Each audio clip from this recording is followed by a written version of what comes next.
Kuya Chris, Ate ka Shaira, lang dyan. nagmimik-bili po ako eh.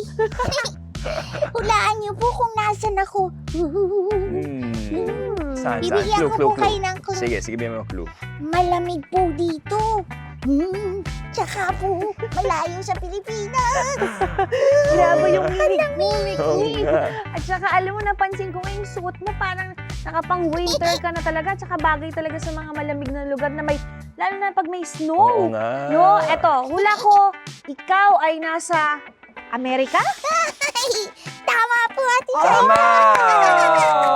Edi, todo na natin yung pag-mimic-believe mo, Mikmik, ha? Gumawa tayo ng snow. Gusto mo yun? Pwede po bang gumawa ng snow, Kuya Chris? Aba. Oo naman, Mikmik, no, super dali lang. Ito lang, dalawa lang kailangan natin. Ako, eto, 3 cups ng baking soda at 2 tablespoons ng conditioner. Tapos sahaluin lang natin dito sa loob ng bowl. Okay. 2 tablespoons.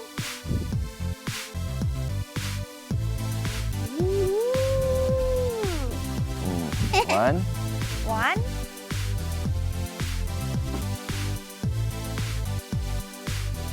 Three cups ng baking soda, and 2 tablespoon ng conditioner.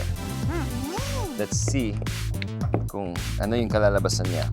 Excited na ako sa snow. Ayan na, Mikmik! Halo-halo lang. Ang bango ng snow na to, ah. Ayan na. Ayan na. Ang bango na nga niya. Pero yun, na-feel ko na siya, parang napaka-fine niya. Oo nga, powder na powder. Snow na oh. snow. Ano to, no? Parang ang lamig mo, Kuya Chris. Nagawa natin. Okay, ito. Ayan. Ito na. Ayan na. Try na Tapos na. natin. Ganun lang. Napakabilis. Try natin. Kuha tayo ng ilan. Mikmik. Ready? Ready? Magpapasnow na ako. Okay. Ayan na, Mikmik. Ito na. Ang ganda! Ang lamig. Oh, parang nasa North America ka na. Saan ba nag-snow doon? Sa Utah, sa Alaska.